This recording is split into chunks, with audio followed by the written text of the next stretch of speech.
Yo, look who's back. I hope each and every one of you guys are having a wonderful day. It is currently Saturday morning where I'm at.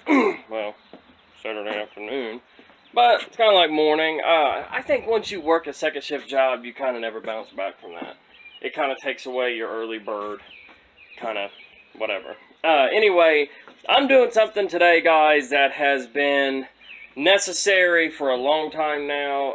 Just been put off because it was, you know, whatever, the car still went. But today we are talking about back brakes. Drum brakes, actually. There's a lot of springs, levers, the technology's old, that's why it's more difficult, and that's why there's so much more to it, because it's just the old way of doing things. But if you have an older car like me, and like several people do, that you just don't want to get rid of, I'm not going to convert it over to disc. It's not that nice of a car, but it is the gold Toyota that I did the push button start a couple weeks back. But now I'm doing the brakes because it's very necessary, like I said. But there's a few things about brakes, though. Number one, there's a lot to it. All those springs, levers, shoes, pads, all that. Number two, they're filthy. This dirt is like no other that comes from a rear drum brake. When you have to hit it with the hammer several times, which inevitably you will, you'll knock all this out. Luckily, though, you don't make as big of a mess. Not all of it makes it to the floor because some of it goes in your lungs. Number three, unless you have Thor's hammer, you can barely get them off sometimes. This right here is going to take quite a bit more beating. I beat it and beat it and beat it with this hammer here, and she still doesn't want to let go. Another thing that sucks about drum brakes. Number four, unless you have a clone of yourself, it's not a one-man job necessarily. You gotta have somebody that can pump this here pedal while you're back here bleeding them off. So, yeah, brakes suck. But anyway, let's get started, guys. Let's do rear drum brakes on a 97 Corolla, aka Goldie, my daily driver. Let's get at it. Okay. Once you've got your shoes off of the car, and you have your new shoes here, one of the things you're going to have to do if you have this particular model like I do is you're going to have to pull this parking brake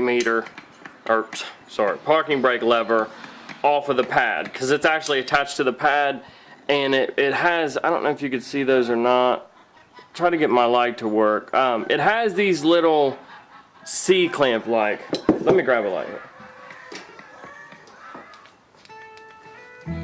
That's what I love about new cameras. You can't okay, you see that clip right there?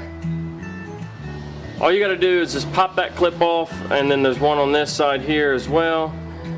Just pop that clip off, slide this lever off, and if you did like I did, which is the smart way, is in this bag of springs and lever, everything that comes with it to rebuild. I think it's, yeah, brake hardware kit is what it's called. It'll have everything in there. You know, these springs don't seem that bad, but you know, if you have it and you're in here, just go ahead and replace it. Boy, I can't believe how much pad was not left on that shoe. Guys, here's the new shoe. There is nothing left on this one at all. And you know, that's one thing I am excited about actually, is having that parking brake, or e-brake, emergency brake. I mean, everybody has a different thing that they call it. But, you know, those are very important. I mean, for parking on a hill and you know, very responsible reasons that you would want to have a parking brake.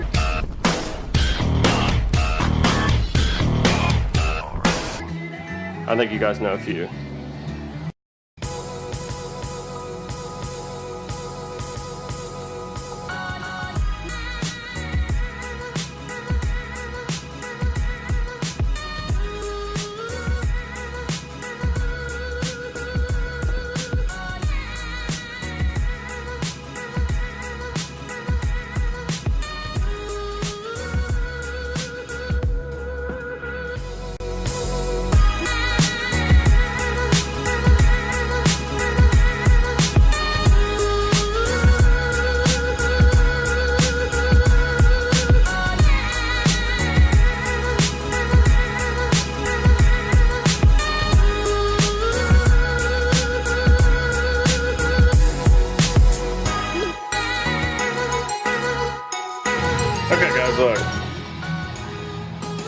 this little clip here obviously is being a little pain in the rear end to get off.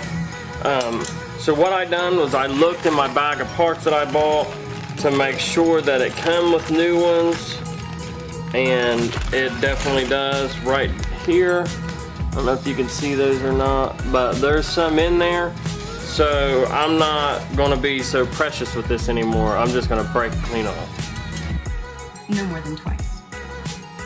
My schizophrenia symptoms make it tough to get going. And I don't want to worry about taking another daily schizophrenia pill. I'm doing better. I'm helping out at the cafe. Most days I can spend my time doing what I like, even though every day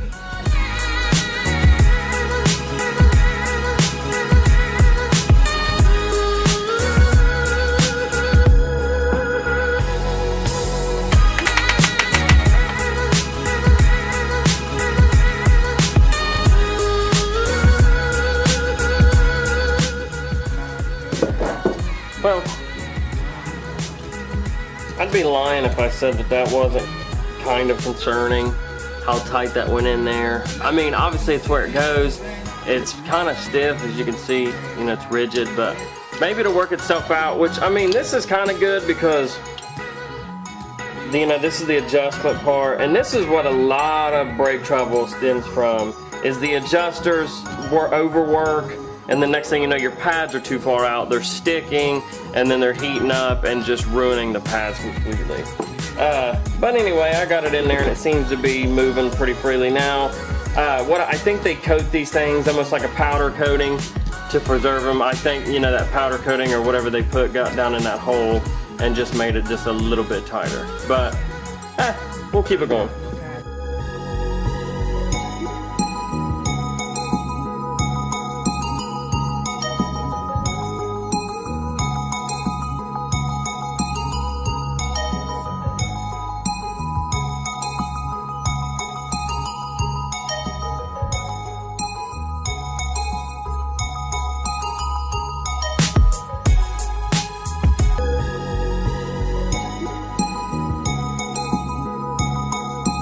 I don't know if you noticed earlier, I took some pictures with my phone, but that's the reason I do it, is because, you know, you go back to reference it. It's a very good idea, and there's no shame in it. No shame in it at all. I'd rather have it done right and have to look at a picture than to completely mess it up. But this one here is finished now. I've got the parking brake attached to it. Seems like everything's working properly. That's spring loaded, this is spring loaded. Your cable for your parking brake actually goes in right here, and what that does is pull that out and then forces your adjustment out, and then, you know, locks the drum without the wheel cylinders actually expanding. One down, another one to go.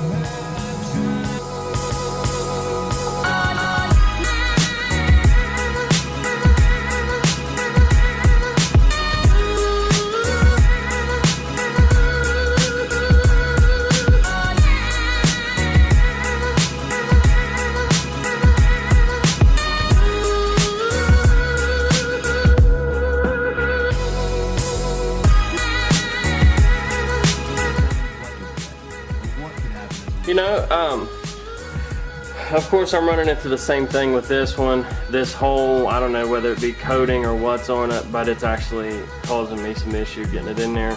I've got this tool used to put plugs in tires or whatever, and it seems like the perfect thing.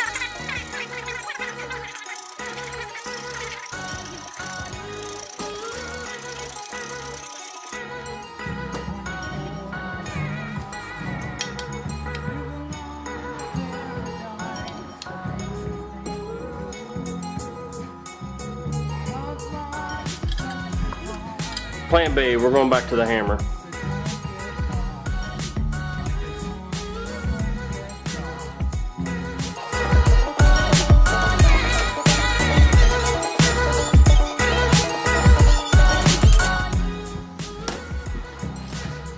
Got it in there though. Yeah, Mr. Wherever, why don't you email me and tell me why that's so hard to get in? Email's in the description.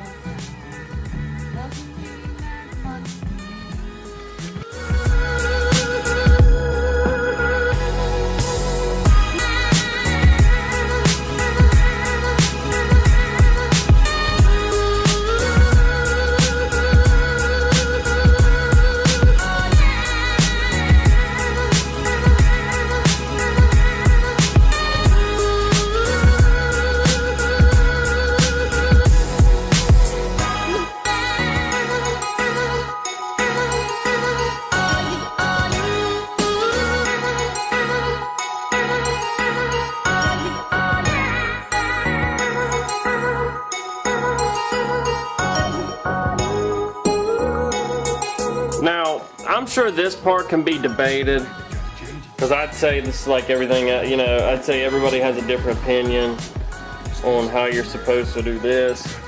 But, you know, I say with the adjustment, if we've got brand new shoes and everything, then I say put the adjuster in as far as it'll go. That way you can adjust out. You can always adjust out. I don't see having, you know, some people probably have you start it with a few turns out or whatever. I mean, I don't want my pads to just flop around in there, but I don't want any tension on it right away either. I don't think it's necessary at all. Okay, here's a good example. I'll walk you through how this adjustment works. Now, the spring fastens back here. If you can see that spring. It fastens right here on the back of that, holding tension these forks. It goes in like it forks around it like that right there. This little lever here, which you just seen me install this new blue spring for, what that lever does is it comes out like this. And if you see this little adjustment screw that I just spoke about, you know, how to have it adjusted which way you want it. You hear it click on there? That's what this does. This thing moves out, and as it comes back in, if it's able to move out far, that's because your pads have worn down. And the further it gets to go out, it'll move up one click on this gear. And as it comes back down that gear, it hits it and spins it. And then what that does is it pushes it out. So as your pads wear, this was really neat back then. I mean, this is far technology that, you know, Japanese cars had back in the early 90s and late 80s. Is, you know, the pad wears down, the further the spring extends, it starts hitting this, turning the gear, in turn, spreading your pads out further and further, using up what pad you have left until there's none left, which I thought was awesome. But anyway, that's how that gear works, and that's the reason for this new blue spring right here. And that's why I said I want it to move freely so that it can adjust. If it's so stiff, then I'm just going to wear off the first little bit, and then I won't have back brakes again. And I'll have to get in here and manually do it, and nobody wants to do that. Anyway, this little tip, I guess, just like showing people how things work. Okay, here's the spring that goes on the bottom. I guess you could put it this way, or you could put it this way.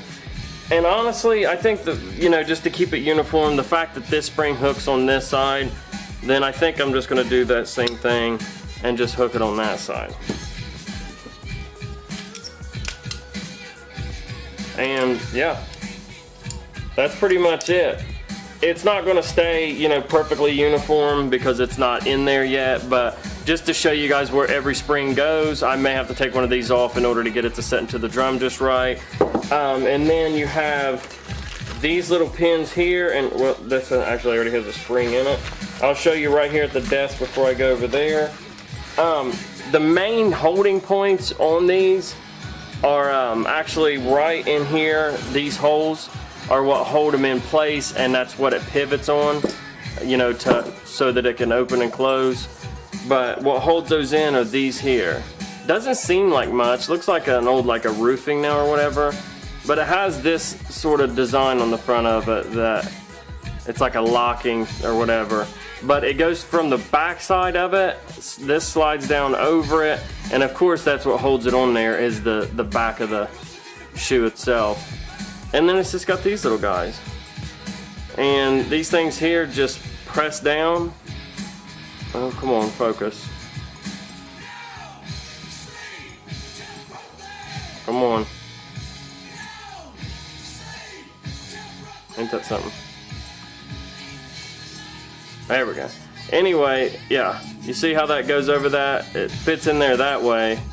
But then once you slide that down over it and turn it, and then when the spring has compression on the back side of it, then it's absolutely impossible for that to come out. It would take a heck of a lot of force for that to come out without somebody actually turning it. But yeah, that spring holds against the back of that just like that, and it keeps it locked in place. And then when you need it off, you just push that spring down, turn it, bam. Anyway, hopefully it looks better over there and I can get it in focus. Okay guys, hold on. Sorry. Okay guys, look, I've got both of them completely done. I've got driver's side, I've got passenger side. We are ready to throw these in, so I'm gonna switch the camera up and I'm gonna put it over here to the car, and let's get some brakes going.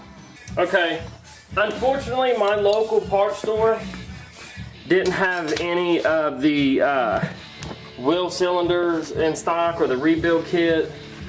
So I'm really taking a huge chance on this, which I could always go back and, you know, that could be something else I show you. But what I'm going to do is I'm going to take a paper towel and I'm going to clean these wheel cylinders out really, really well. You know, because really you get that little dirt, grime, and grit and sand in between them is where you have the most problems anyway. So, you know, we make sure we don't have none of that in there, and maybe we'll be all right. And then it has a spring here, and this spring runs through the entire length of the wheel cylinder, and that just keeps a little bit of pressure on it. And then here's my two wheel cylinder ends. Like I said, I really don't like that I'm doing this. You know, I don't recommend this, not redoing these or, you know, whatever, rebuilding the wheel cylinders while you're at it since you're in there. But, you know, don't really have a choice. So I push one of the sides out so that you actually can make sure that the spring seats, and then push it in there.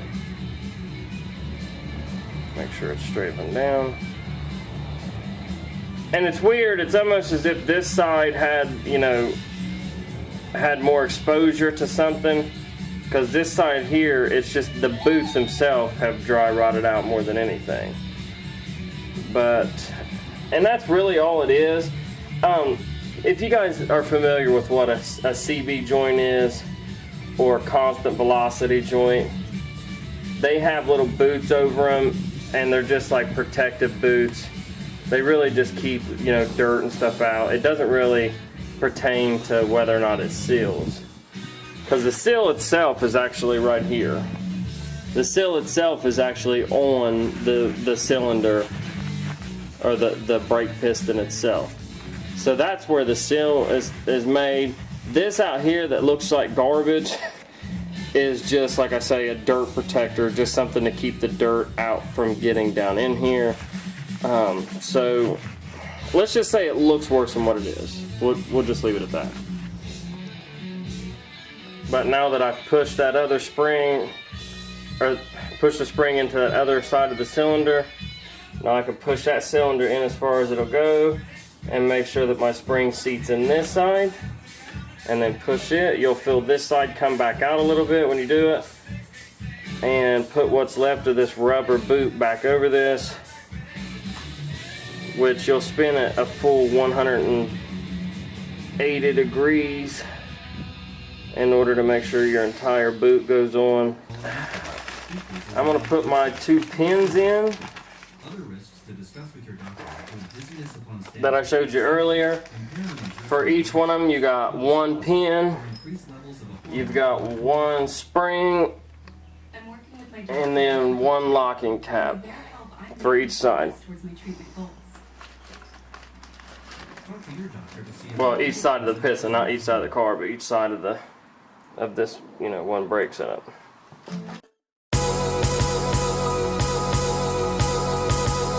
A good thing too, this here is your wheel bearing back here on the back, and it bolts in. There's 4 bolts here, and it's just this hub.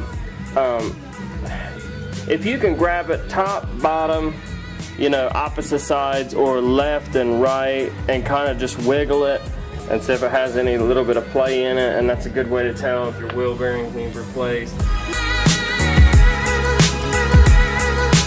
First though, you're going to want to hook your parking brake cable up, because like I was saying earlier, that's kind of the most important thing of this whole project anyway, because we really want a parking brake.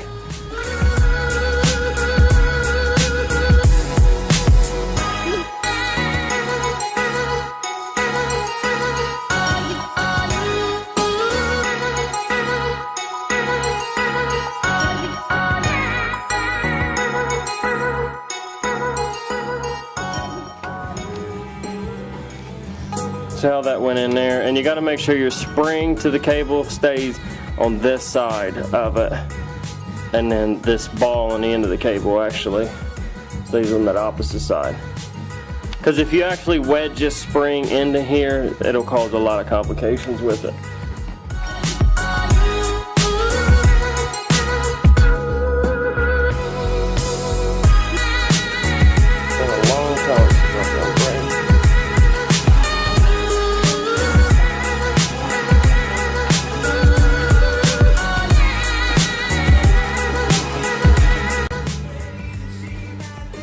I think this is finally the hard part, guys.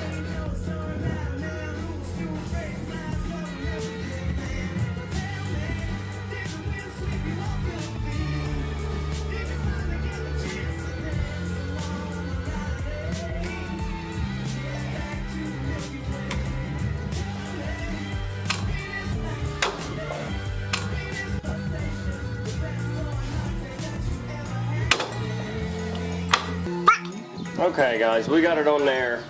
What I do like to do, like I told you guys earlier, this adjuster here, I put it all the way down as tight as it'll go, you know, the smallest adjustment or whatever, to install it. And that also makes it easier, because this spring to stretch over is even harder if you have that adjuster out in it.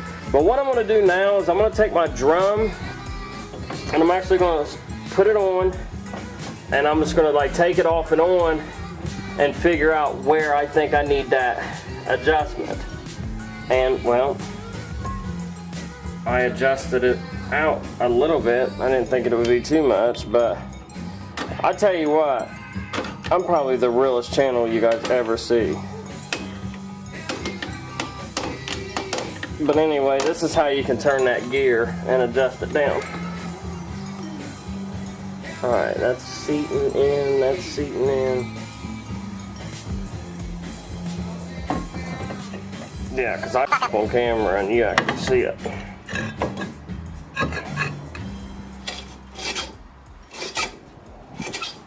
It rubs a little bit, but the fact that it actually moves, I think I'm going to go ahead and leave it, because it actually does move. I'm going to wait till I get the other side in and see about, you know, adjusting as far as the parking brake goes.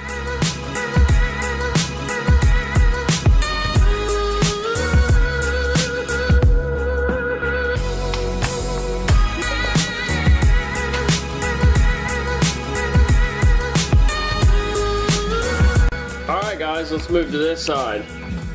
Real quick though, I don't care what the application is or what you're using it for. I don't think there is a way to wear one of these without looking like a complete tool.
so it's hard to get them on at first, because if you see, this outer lip is actually a little taller than this inner lip where the pads actually ride.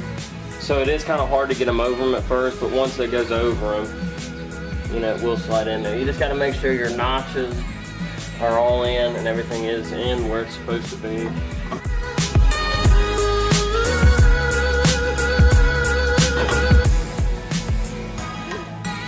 Yeah, that's way too tight. What I'm going to do is break this bleeder screw. There may be air pressure built up in there.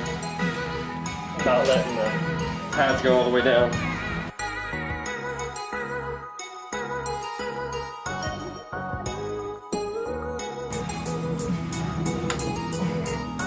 A little bit of fluid shot out when I squeeze it. That should allow them to compress a little bit more, so that the drum goes on nice and easily.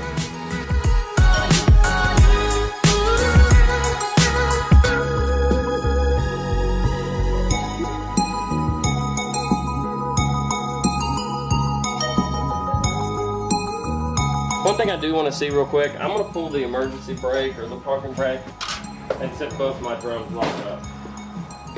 Then we'll know we've gotten somewhere.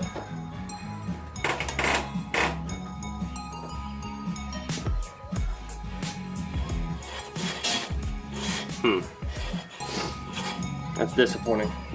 I'm gonna need you here a little bit to pump the pedal, buddy. Love you.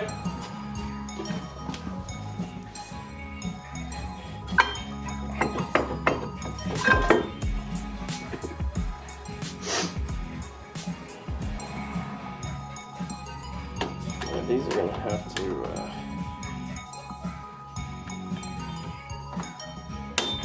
adjust out.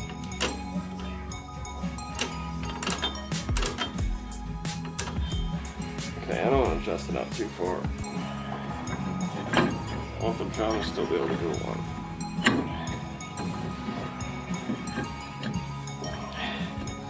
My hope is, and my thoughts are, that once it, yeah,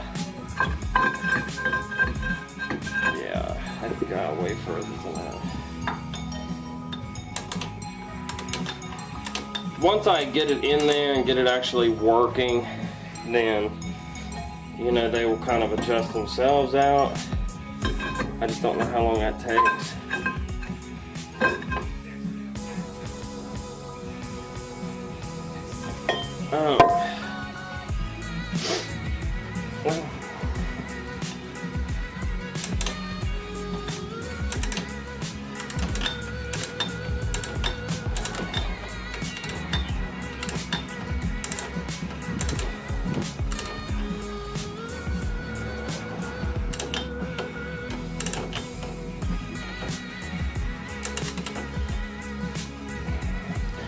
Maybe that adjustment's solely for the parking brake.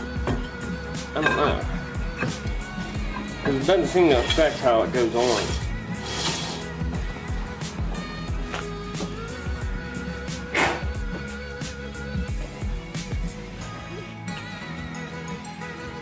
Okay, yeah, that locked it up. Alright guys, wow, okay. That was kind of rough.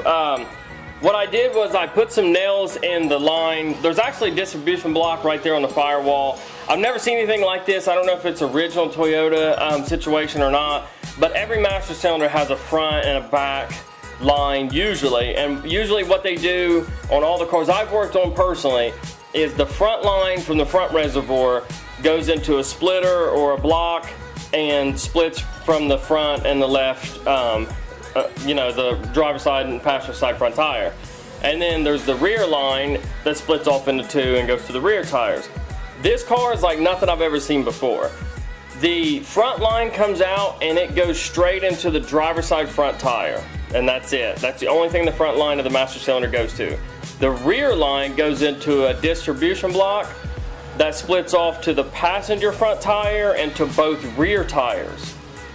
Makes absolutely no sense. I guess as a fail-safe, and that's what it feels like. The only brake that I've had for the last 2 months is that driver's side front. So maybe those little nails that I put, the finishing nails that I put in to block the other lines off, had weak by.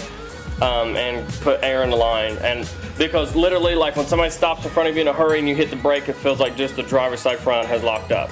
So this is something that not only needed to be done, but you know, for the safety of my family, and you know, and all that. But remember earlier when I said, like, you know, the fourth problem, I think it was, with doing brakes is you would have to clone yourself basically because you need somebody to pump the pedal. Well, I've done just that. Here's the clone right here. There's the Gotcha Man Jr. right there.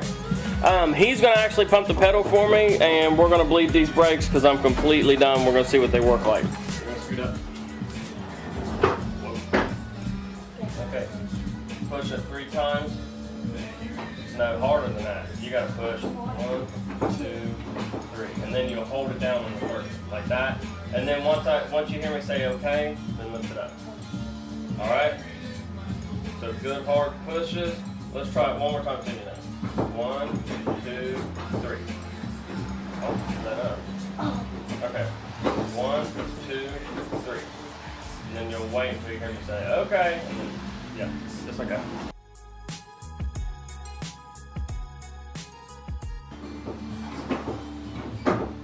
Holding it? Yep.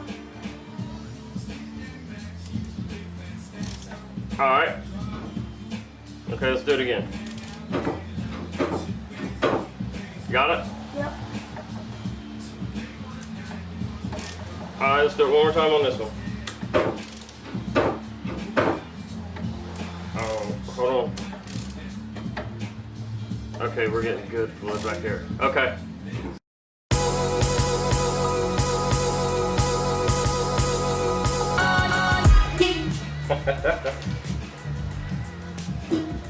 I'm almost ready. Hold on. Okay. Dick.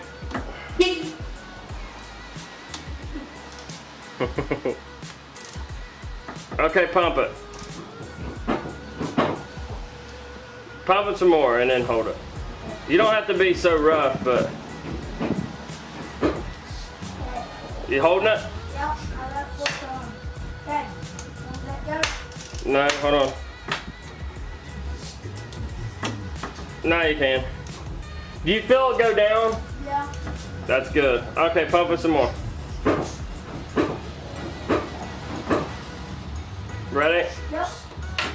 Yep, I'm feeling it. Okay. No, hold on. Okay, now you can. Well, guys, it's just a matter of putting the wheels on and going for a test drive and see what it's all about.